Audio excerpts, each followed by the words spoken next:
Hello and welcome to the Raw podcast brought to you by the Sunderland Echo. And today we're going to be previewing Sunderland's championship fixture against Middlesbrough on Sunday. So to find out more ahead of the game at the Stadium of Light, joining myself, Joe Nicholson, we are joined by Craig Johns from the Teesside Gazette. Craig, how's things? All good, thanks, Joe. How are you? Yeah, good. Looking forward to the game on Sunday. Remember, fans as well, it's been moved to 12 o'clock early kickoff. So, I think it'll be a good game. We're going to be looking ahead to it on today's podcast. So we'll get straight into it, Craig.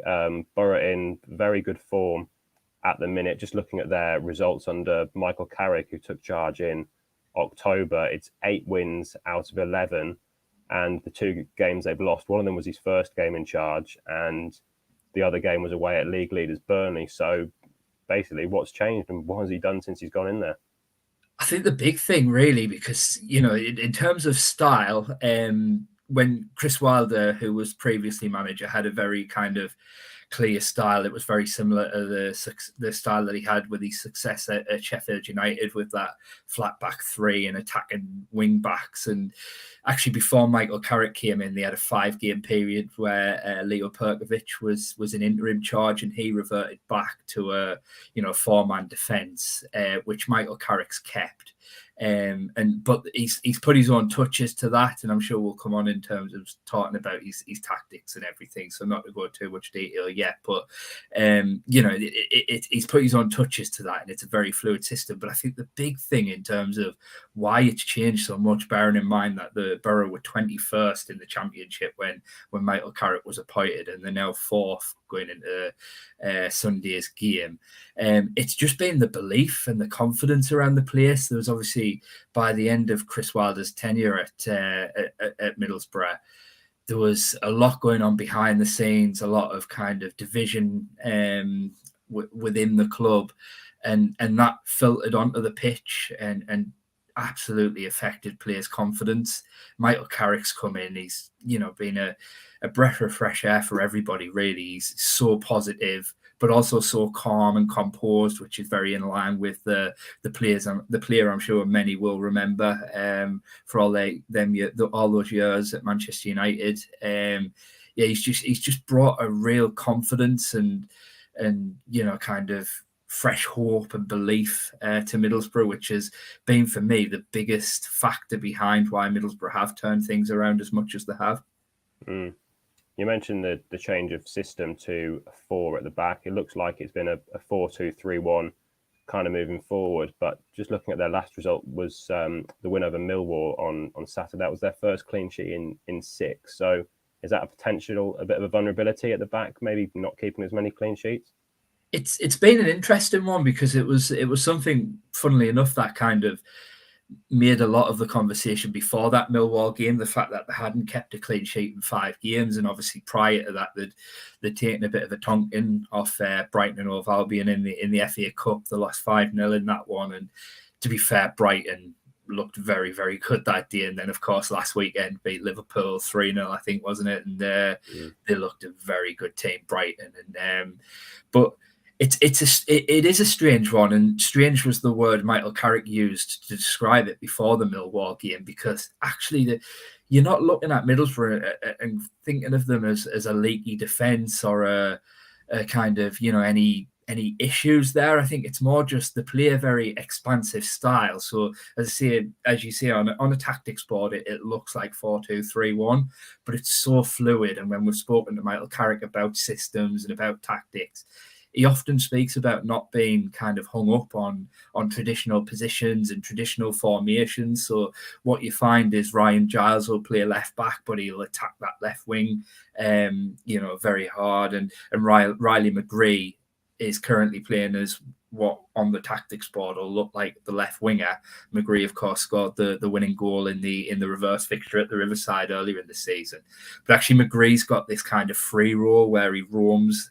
He often floats inside, and that frees up so much space down that left wing for Ryan Giles, to attack that left wing.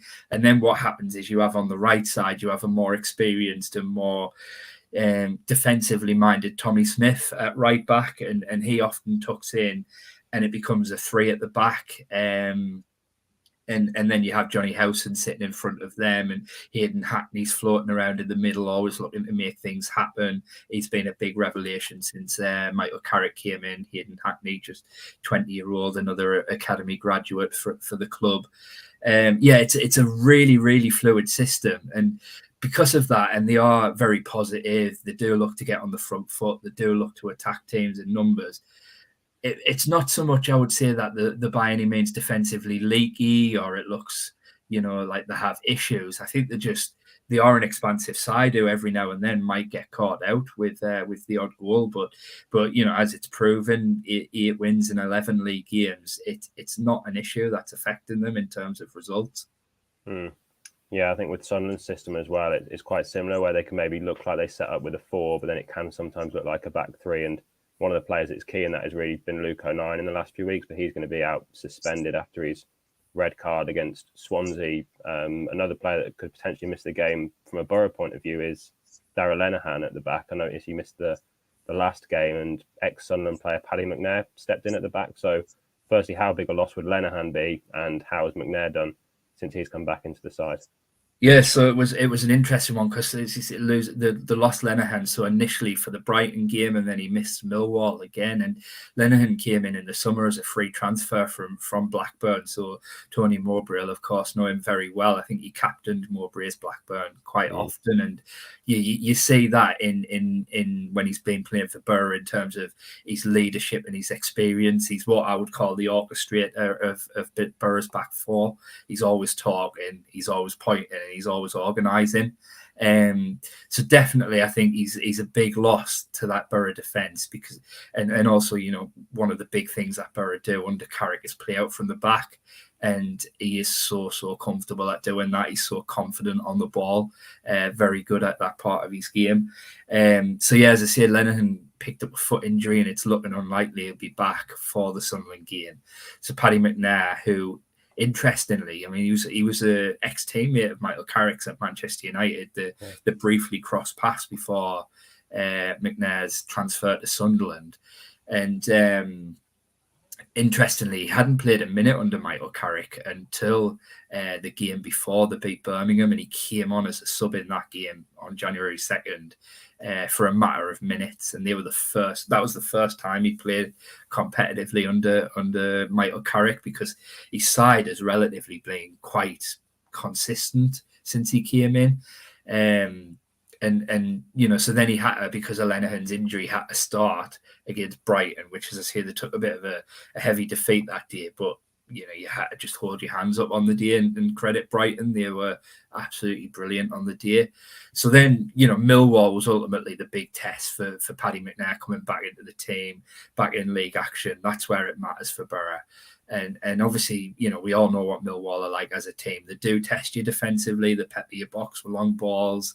And you've got to be on your game. And fair play to Paddy McNair. He came in alongside Dale Fry, and the pair of them were absolutely brilliant. That Boro dominated the game for about 60 minutes, got the noses in front, having been probing for a goal for quite a while in the game. Managed to get the goal, and then inevitably Millwall kind of came out more and showed more intent and started peppering the box, as you would expect, and getting more bodies around, looking for the second balls, etc. So Boro, for the last kind of 20 minutes of that game, came under intense pressure from Millwall, looking for an equaliser. But McNair and Fry in particular stood up to that test, and they were both brilliant. So they'll be looking to carry that into the Sunderland game.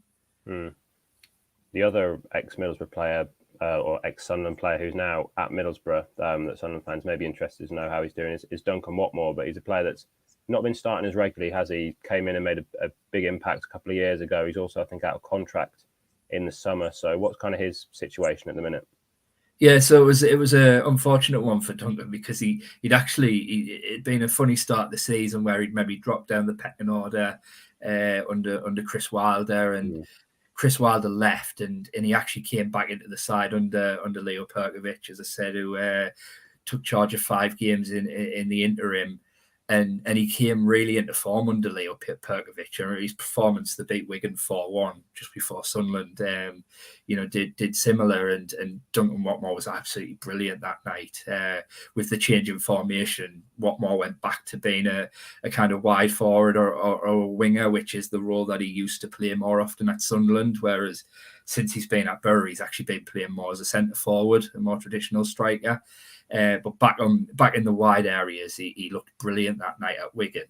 And then in the game before Carrick arrived, he actually suffered a head injury, and that meant that I think it was for Carrick's first 5, possibly 6 games in charge, he was out injured.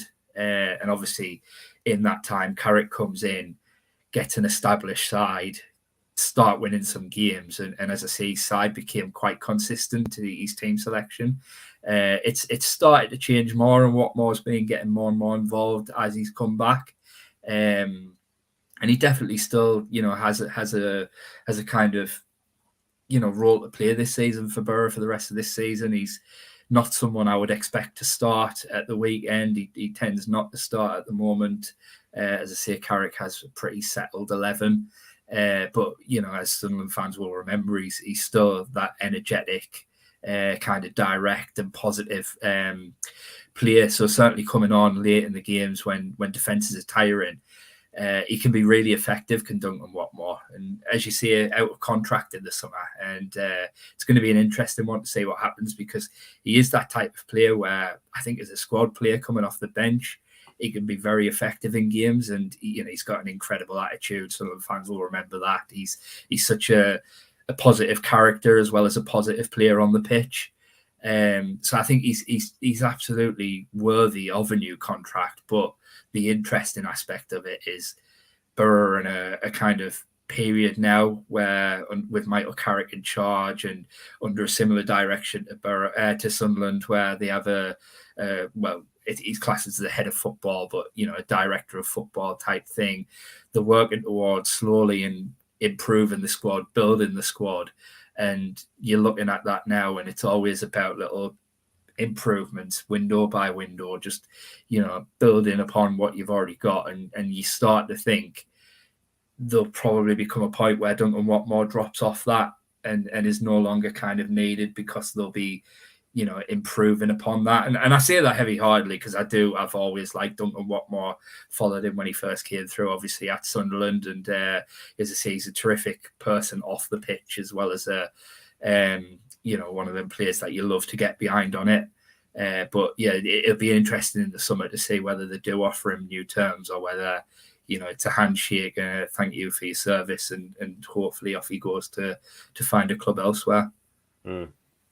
Well, another player a player that Middlesbrough will be wanting to keep, and who's been keeping Watmore out of the side, is Chuba Akpom. And this is a pretty incredible story, really, because it looked like in the summer his Middlesbrough career was over, didn't it? And now he's come back into the squad, and he's the Championship top goal scorer with 13 goals. But he's actually been playing in a slightly deeper role, hasn't he? So how important has he been to this side under Carrick?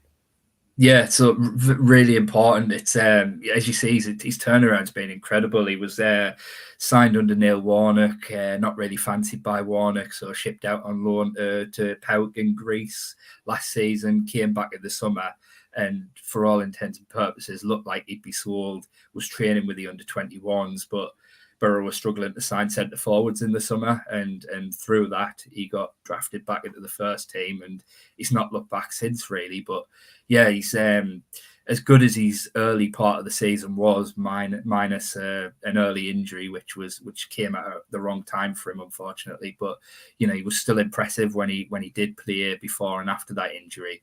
Since Michael Carrick's come in, he's gone to another level. I mean, Chuba Akpom's been someone who's been an out-and-out centre forward his whole career since coming through Arsenal's youth ranks.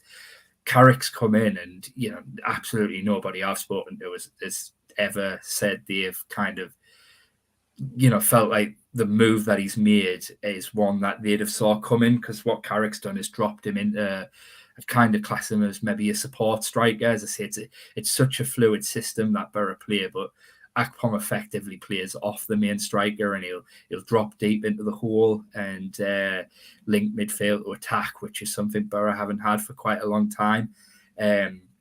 the way he holds up the ball, he's somebody, an outlet who Boro can hit all the time, and he'll hold the ball, protect the ball, and generally, do good things with it to link up that play and quickly turn defence into attack. The way he protects the ball and keeps it at his feet, holds off defenders with his back to goal, is so impressive to watch. And then, obviously that's been a big part of how Middlesbrough have played overall, but naturally the kind of headline catching part of his game has been the goals. And I mentioned Ryan Giles earlier, and how he aggressively attacks Boro's left wing.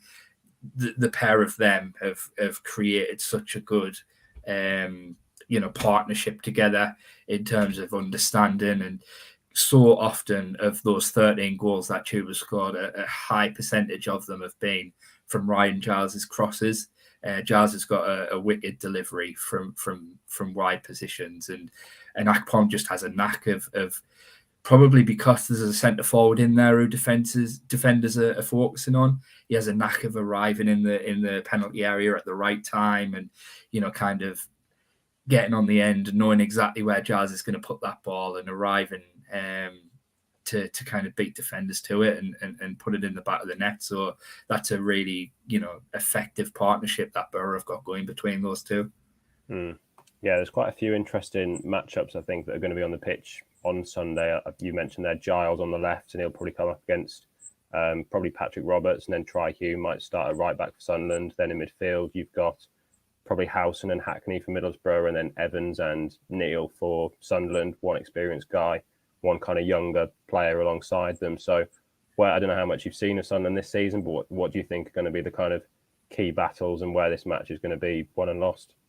Yeah, so I'm absolutely right with what you said. I haven't had a chance to watch much of Sunderland this season, but I think ultimately what Boro try to do is try and control possession, try and dictate the tempo, and with the fluidity of the team, try and create gaps and make space by moving players around. So, for example, you mentioned that Hume will probably be at right back for Sunderland, and on a team sheet he'd probably be marking Riley McGree because that's Boro's right winger.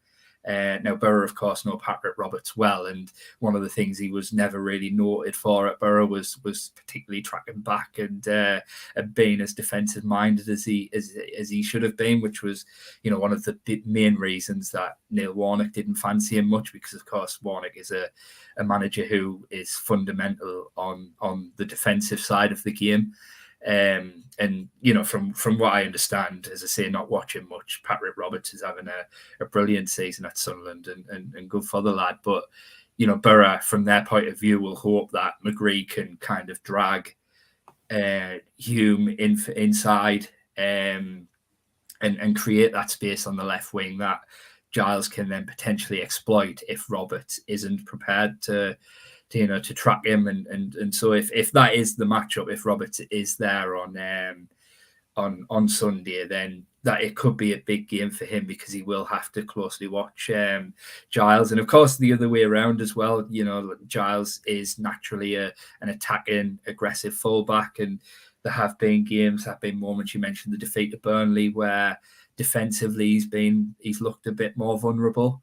Manuel Benson, who is one of the standout Championship players this season, got the better of him eventually in that game, and in an 11-minute period created three. Well, I think he scored one and created two, and Burnley won that game 3-1 within 11 minutes of play.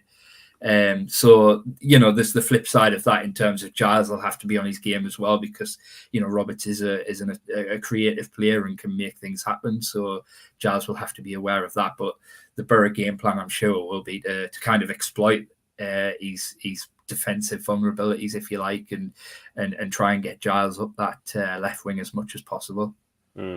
Yeah, Sunderland also found out how good Manuel Benson was the game at the Stadium Light as well, that Burnley won 4-2, and I think the difference between the game that they played earlier in the season, Middlesbrough and Sunderland, I think it was September, wasn't it? Ross Stewart is obviously going to be back in the team for Sunderland. He obviously got injured in the warm-up that game at the Riverside, and Sunderland's game plan pretty much went out the window after that. So I think with him now back and with Ahmad now up to speed, it'll be interesting to see. Sunderland fancy their chances a lot more, but as you said, obviously Middlesbrough are more confident. They're in a better place now under Carrick. So it'll be a really interesting matchup. So, but Craig, we usually finish by just asking our guests just for a quick score prediction, how you think the game is going to go at the Stadium of Light on Sunday.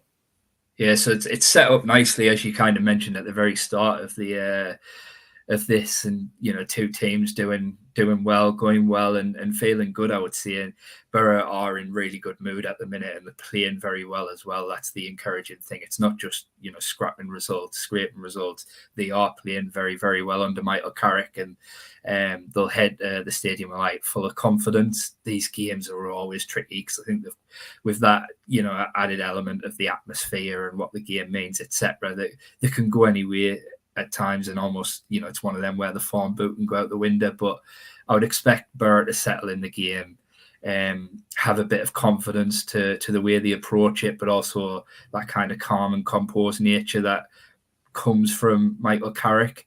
I don't think it'll be an easy one, but I think they'll scrape a 1-0 win. Usually for these games, I sit on the fence and go 1-1, so I think I'll go for that again. I think it'll be a tight game. But I was just looking back the last time Middlesbrough played at the Stadium Light. It was 5 years ago, 2018, which was actually an entertaining 3-3 draw. So we'll see if we get that again. But I think it might be a bit more cagey. But we'll see how it goes. Craig, thanks a lot for coming on and your insight on Middlesbrough ahead of the match. You can find all the latest Sunderland news over on the SAFC section of the Sunderland Echo website. Tony Mowbray will be speaking to the media on Friday, so you can head over to the website and find out what he has to say to preview Sunday's match. We'll also have live updates from the Stadium of Light on Sunday, as well as post-match reaction and analysis. Once again, thanks a lot for listening to the Raw podcast.